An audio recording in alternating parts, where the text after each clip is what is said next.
At dahil nga ho, Pasko na ngayon mga kamangyan, kako din kay nanay at tatay, ay maganda naman ho kami kahit kaunti. Ay sabi ko nga ho, ay unahin na namin yung spaghetti at saka ho lumpiang Shanghai. Gawa ng dati ng mga bata pa kami. Makakatikim lang ho kami ng gayong kapag kunyari naganda yung aming kapitbahay. Aray medyo din namin damihan na nga ho namin aray mga kamangyan. At aray naku, matagal pa hanggang next year. Ay yan, at dito na nga nila ho kami sa labas ng aming bahay kubo galuto para talagang malawak-lawak. Kala mo naman talaga. Ay dinilagay ko na ho yung pasadiyan sa tubig na meron hong mantika at saka ho asin. Ay sabi ho nila yun doon sikreto para talagang maganda ang pagkakaluto doon sa pasta. Ala, isaglit lang naman ho namin aring pinakuluan. Gawa ng abay, baka naman maluto. Ayan, at sinali na nga ho namin ni tatay din ho sa isang lagayan. Pagkalipat ho namin noong pasta, ay sabi ko din kay Kim, ay buhusan na niya ng malamig na tubig aring pasta. Yun din ho ay sikreto para daw hindi malutak yung pasta. Ang pagkadami-dami naman mga kasabihan. Nasa 2 kilo lang naman ho are, pero kapag yan ay naluto na tas nalagyan na ng mga sahog-sahog, abay magamukha na yung 80 kilos. Hoy, sobrang OA. Bali binilang ko ho yan mga kamangyan, kaya ayan magkahiwalay sila. Hoy, hindi. Bala nga gawin ko ho din mga kamangyan, yung isang nakahiwalay, alaho ko doon sa sauce. Tapos yung isa naman ay yung bagang magkahiwalay yung pasta at saka sauce. Sana naintindihan nyo. Pero alam nyo ho, ng mga bata pa kami, sobrang dalang-laang ho talaga namin makatikim ng mga gayaan. Maliban na lang ho kung abigyan kami ng aming kapitbahay. Tapos ho, yung isa kong lola, kunyari may narinig yun na may birthday yan. Aba, ay talaga atawagin agad ako noon at mapunta kami doon. Ay di kayo makakatikim ng mga spaghetti, may sopas pa, gayaan. Ay dati ho, kaya naman kami madalang makapagluto ng gayaan. Gawa lang syempre, pagka mahal-mahal naman. Ay alam nyo na, ginto ang pera noon. Wow! Buti sana kung pwedeng ilagay lang doon sa spaghetti ay ketchup lang. Hindi naman maaaring gayon. Ay pag nilagyan mo ng hotdog, ay di kayong hotdog ay pang-ulam na ng mga bata. Tapos ho, isang araw, wow, story time. Alam mo si nanay nagkaroon ng budget. Aba, ito mamawari sa waiting. Hoy, hindi gayon. So dahil nga ni may budget, aling si nanay, mga pagluluto ko kayo ng spaghetti, wow, sana all. Ay di aling si nanay, luto-luto, feel na feel doon sa kusina. Ay ang pagkakaalam ko nga ni ho, Pasko din noon nung nagluto siya ng spaghetti. So syempre kami excited na excited. Wow, makakatikim kami ng spaghetti. Ay wala pa naman ng internet noon sa amin. So aling si nanay, tsamba-tsamba na lang din. Tapos syempre naglagay din siya doon ng karning giniling. Naglagay din naman ng hotdog, siguro mga 4 na peraso dahil yung iba ay apang ulam daw namin kinabukasan. Ay tama. Tapos alam nyo ho, nung naluto, parang biko, sobrang lutak. Pero wag kayo, diga ho, Pasko niya niluto, umabot hanggang January. Pero naubos din ho namin yun. Gawa lang syempre, inulam na rin namin sa kanin. Gawa ng may mga karne-karne din. Ay hanggang ngayon nga ni ho, ay nagkatawanan pa rin kami tuwing mapapag-usapan yung mga gayong alaala. Wow, alaala, kala mo sobrang tagal. Alam nyo, simula nun, hindi na nagluto si nanay ng spaghetti. Kaya ngayon, ay ipagluluto kita.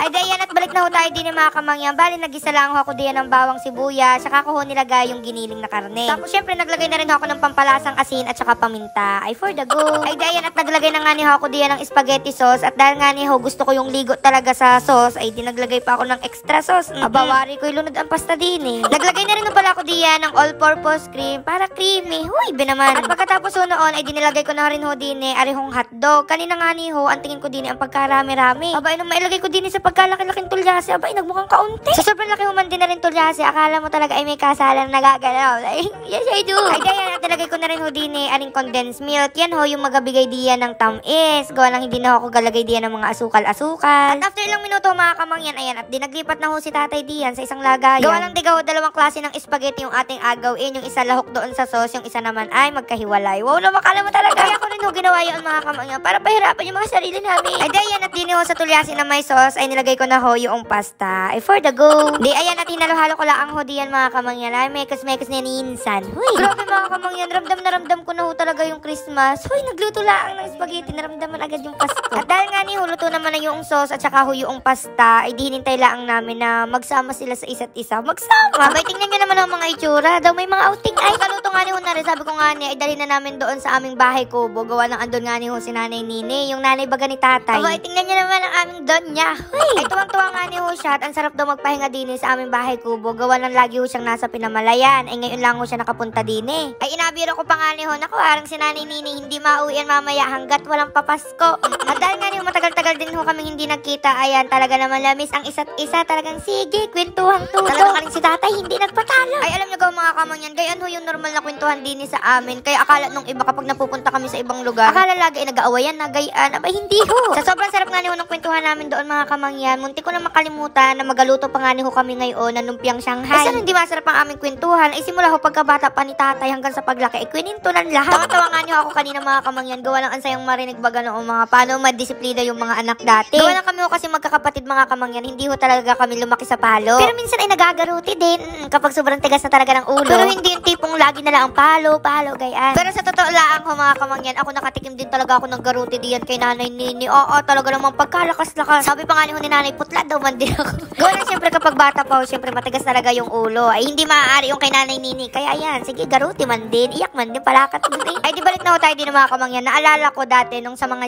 spaghetti, ang madalas talaga nakapartner doon ay yung umunay baga na tinapay. Ngayon ho kasi madalang na yung mga gayon, talaga yung mga social na ang mga tinapay ngayon. Tapos ho, habang nalipas yung panahon, nalipas, ang madalas nang i-partner sa spaghetti ay lumpiang Shanghai. Kaya nga niyo sabi ko hindi maaaring di namin lutuin yung dini, lalo na't ngayon at Pasko. Pero tunay ho mga kamangyan, hindi talaga ako makapaniwala na Pasko na ulit. Gawa ng parang pag naiisip ko, parang kalilipas laon ng Pasko, tapos ngayon Pasko na ulit. Grabe, sobrang bilis talaga lumipas ng panahon. Hoy, si OA. Pero feeling ko ho, gayon talaga kapag natanda ka na, kasi syempre busy ka na sa mga bagay-bagay. Sobrang dami ng inapagkaabalahan, ang daming inaisip, kaya hindi namamalayan yung oras, yung panahon. Mamali ka na ng pagkagising mo sa umaga, aba, may nagpatugtog na ng pampasko doon sa kapitbahay. Tapos naalala ko pa ho mga kamangyan, talagang naranasan namin ho noon na mga ruling kami magkakapitbahay. Madalas ho noon na inabigay 2, 3, kaya pag nabigyan ka ng 5 piso, 10 piso, tuwan-tuwa na kami noon. So mag-ikot-ikot kami sa mga bahay-bahay, dala namin ay yung lata na may bato sa loob para mga pantugtog yun. Tapos yung iba gabigay, yung iba hindi. Pero nga sabihin nun, patawad, ay balik kayo bukas. Kapag sinabi ho nila na balik bukas, naku panigurado, mabalik ho talaga kami doon, hindi namin yun apalampasin. Ang maswerte ho noon yung mga bahay-bahay na may mga aso, gawa lang syempre mga bata pa kami, takot kami sa mga aso, hindi kami makalapit doon sa bahay. Pero alam niyo yung inagawa namin, kahit malayo-layo kami doon sa bahay, kahit andun sa labas ng bakod nila, ala todo, kanta kami doon. O, ay di malabas sila at mag-aabot ng barya, yun. Tapos sa mga kamangyan, kunyari Pasko na, di todo, pagandahan talaga kami ng mga suot nun. Wow naman. Kailangan ho ganda ng suot, gawa nga ni ho na mapunta kami sa mga ninong at ninang. Tapos bago ho kami pumunta doon, kailangan magadala kami ng mga suman para malaki-laki ang bigay. Huy, hindi. Tapos alam nyo ho mga kamangyan, dati kapag nabigyan kami ng malutong na 50 o kaya naman ay 100, tuwan-tuwa na kami nun, gawin sobrang laki na nun. Kasi madalas nang inabigay talaga mga 20-20 lang, gayaan. Pero sa panahon ho ngayon, ako sobrang iba na kapag binigyan mo yung inaanak mo ng 500, ay ikay kuripot pa. Tapos dati ho, gusto ko talaga yung matatanggap dahil nga ni Pasko, yung mga malulutong na 20, 50, 100. So kapag may nagbigay ho na hindi man malutong, ang agawin ko ho noon, mapunta ko doon sa kwarto, tapos plantsahin ko yung pera. Uy, ay pagka-plantsa ho man din, ay di kayo pagkalutong-lutong na. Tapos so, ang kagandahan nun, dahil nga ni marutong yung pera, ayaw ko talagang gastusin. So syempre bata, ay napakatipid-tipid mo yung pera, gayaan. Tapos aling sila nanay ang sabihin, Ning, peram daw muna noong kwarta, ganyan, mabay tayo ng ganyan. Eh dati ho, kapag nahihiraman ka ng kwarta, talagang masarap yun sa loob mo. Kaso nga nila, ang kapag hindi binalik, ay talagang pagayak na naman ang iyak. Tapos dati ho, tanda ko, grabe, ang daming tanda. Syempre may mga utang sila nanay sa amin. So asingilin mo yun, gawa lang. Syempre ipon mo ay, Nana, yung utang mo, ganito bayari. So maririnig yun ng lola ko. Ang sabihin nun, ano, maniningil kayo ng utang niya, ng kwarta, bakit kanino ba gayan galing? Yung mga inakain niya, yung mga damit ninyo, saan yung galing? Di kayo ang mga nabil niya, yung mga magulang niya, ay pag kayo siningil, o may pambayad kayo. O pagkagayon, ay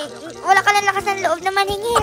Ay dere, balik na ho tayo din mga kamangyan. Ayan nga ni ho, at prinito na namin aring lumpiang Shanghai. Medyo madali-dali naman na aring mga kamangyan dahil nga ni ho, tulong-tulong naman na kami din sa pagluluto. Mabilis talaga matapos yung mga gawain kapag nagtutulong-tulong kayo. Hoy, si Uy. Ay alam niyo gawarin si paring Junyo, kanina ko pa inasabihan na parang patagal ng patagal ay pagwapo ng pagwapo. Yan naman. Kaya tingnan niyo naman ho ang ngiti, pagkalaki-laki talaga abot hanggang taingaan. At dahil nga ni ho, naluto naman na lahat yung Shanghai mga kamangyan, ay di ayan, at gumawa lang ho ako ng sauce. Bale, yung ketchup ho at saka mayonnaise ay pinagsama ko laang. Oh, ayun na ho ang ating lumpiang Shanghai mga kamangyan. Ano ba talaga, i-ready na damihan ko na ho ha, para sa inyo. Hoy! Tari ho mga kamangyan, nasabi ko kanina na yung pasta at saka yung sauce ay magkahiwalayan. Gayan baga? Grabe mga kamangyan, sobrang nakakatakam talaga yung amoy ng mga garni. Talagang parang nabalik ka sa pagkabata. Hoy! Dahil nga yung spaghetti ay mga kamangyan, syempre ho, mas masarap ari kapag may cheese. Kaya ayan talaga namang for the go. So ano na mga kamangyan ng ating spaghetti ala kamangyan. Hoy! Ako sa mga ngaruling hudiya, may tagi-isang supot kayo ng spaghetti din eh. At dahil nga niyo, kanina pa kami nagutom mga kamangyan, kako ay mauna na ho kaming kumain. Kaya ho pala dinami-damihan namin ari mga kamangyan para syempre kapag may pumunta ho din na bisita, ay may maihahain ho kami kahit pa paano. Tapos alam nyo gaho mga kamangyan, nagulat din ho kami talaga sa lasa na ring spaghetti, gawa ng pagkasarap-sarap. Hoy, sariling puri. Ay tunay ho yata talaga yung kasabihan na kapag kayo'y galuto, tapos may kasama pagmamahal, yung inyong inaluto ay lalong masarap. You know, medyo dinalidali na nga ni namin ho yung pagkain din ng mga kamangyan, gawa lang gaintindi pa ho kami, gawa lang doon ho sa bahay. Ay meron ho kaming gaganapin na parang Christmas party. Christmas party? Sa bahay na rin ho alutuin yung iba pang handa, tapos yun magapalaro-laro kahit kaunti. Doon na ho alutuin yung mga pampulutan ni parang Junior. Yay, tontuan na naman yan mamaya. At tingnan nyo naman ho si Julina Judini, talagang pagkaganda-ganda ng tayo din. Ay, talagang nakataas pa ang paa. Ay, pari ko napagod doon sa pag-iintindi ng lumpia. Aroy At arin na nga yung nasabi ko sa inyo mga kamangyan, na kapag naparami-rami talaga yung luto din aring si nanay agad ay kuha ng plastic at gapamigay din sa kanyang mga amiga. Ay, sana all. Bago nga kami umalis din sa aming bahay kubo mga kamangyan, yung si tatay ay kumuha man din noong stick at talaga ay magatusok-tusok daw muna siya ng mga dahon-dahon. Grabe naman ang pagkasipag ni paring Jun. Deserve ng isang case na beer. Huy! After makuha yung mga tuyong dahon din sa labas ng aming bahay kubo mga kamangyan,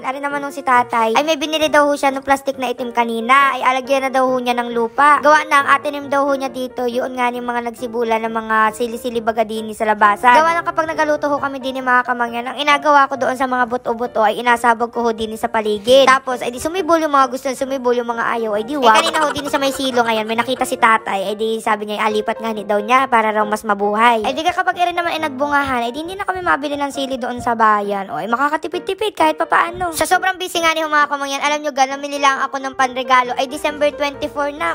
Isang araw na lang ang Pasko na. Sobrang dali-dali na ho kami niyan dahil nga nag-intindi pa ng mga panghanda, ganyan. So talaga nakapagsiksikan kami sa maraming tao. Tapos habang namimili nga ni ako ng panregalo diyan mga kamangyan, ay may nagpa-picture ho sa akin. Tapos pinakarga pa yung anak. Hala, ganito pala yung feeling ng may anak ko, si Ui. At para ho medyo unique mga kamangyan, ang ginawa ko ho dito sa mga regalo na pinamili ko ay nilagyan ko din ng mga chocolate doon sa loob. Before ho kasi ang inabigay ko talaga sa mga inaanak ko ay pera. Pero ngayon, parang gusto ko ay mga laruan. Gawa ng syempre bata. So yung mga gusto kong matanggap ng bata pa ako, yan, regalo ko na lang sa kanila. Nung bata pa ako kasi ako mga kamangyan, ingit na ingit talaga ako doon sa mga bata na nakakatanggap ng mga Barbie doll, mga ganyan. Kapag may pera naman ho ako na hawak, ayoko namang bilhin ng laruan kasi nga syempre nakakapanghinayang. Kaya sabi ko sa sarili ko, ngayong Christmas, ang agawin ko talaga mga laruan ang abigay ko sa aking mga inaanak. Para rin makatipid-tipid. At dahil nga niyo, medyo marami-rami din ho kami din sa bahay mga kamangyan, kako ay magapalaro ako. Sabi ko kung ano yung madampot nila na pera, yun na yung papasko ko. So meron ditong 20, 50, 100, 500, 1,000. Oh, walang inggitan na magaganap dahil nasa inyong mga palad na kasalalay ang pamasko. So alam nyo ga mga kamangyan, sobrang biglaan lang ho talaga na rin mga palaro na are at grabe, sobrang nag-enjoy ho talaga kaming lahat. Tapos alam nyo ga mga kamangyan, naisip ko na grabe, sobrang bilis talaga ng panahon. Dati kami yung mga bata na naghahintay ng pamasko, ganyan. Pero ngayon, kami na yung gabigay ng pamasko sa mga bata, o kaya naman sa mas nakakatanda sa amin. At grabe, iba ho pala talaga sa feeling kapag nandun ka na sa moment na ikaw na yung nakakapagbigay. Sobrang thankful ko nga niyo sa inyo mga kamangyan, pati syempre kay Lord sa inabigay ng mga blessing. Dahil doon, mas nakakapag-share din kami ng blessing sa iba. Hindi lang sa family ko, kundi sa ibang tao. Sabi ko pa nga niyo mga kamangyan, yung mga ganitong bagay, hindi naman yan pwedeng gawin tuwing Pasko laang. Kahit anong date, kahit anong araw, pwede yung gawin yan. Magmahalan, magbigayan, ganyan. Tika pa, kung ganyan lang ang mundo, talaga walang problema. Tapos alam niyo gawa mga kamangyan, nung bata pa kami, super happy nga kami dahil nga yung mga tito namin, mga tita kapag nauwi sila galing ibang lugar. Tapos may mga inabigay sila sa amin ng mga laruan. Oh, grabe, tuwan-tuwan na kami noon. Kaya nga niyo, pag may nakikita ko, lalo na kapag mga bata, parang gustong-gusto kong bigyan ng regalo dahil nga alam ko, bilang bata, alam ko sa pakiramdam kung gaano kasaya makatanggap ng regalo. At hanggang pagtanda, dala-dala yun. Siyempre, ang sarap sa feeling na maging part ka ng childhood nila. Childhood! Ay, sa lahat ng mga nanonood ngayon, ako ay Merry Christmas sa inyong lahat at Happy New Year! Before and after ng Christmas, iparamdam ho natin sa sarili at sa family natin kung gaano natin sila kamahal. Life is short mga kamangyan, kaya itigil na natin ang hate, yung mga galit natin dyan, alisin na natin sa mga puso natin. Ay naku, kung alam nyo lang, ang sarap kayo matulog at gumising ng walang kaaway, ng wala kang galit sa puso mo. So, ayun ha mga kamangyan, mamimili pa rin ako ng bibigyan ng Christmas gift. Basta i-follow nyo lang ang ating page at i-share ang video, ano? O, ay siya, hanggang dito na lang ang ating video at ako naman ang mamamas ko sa mga are. Huy, bye-bye, love you!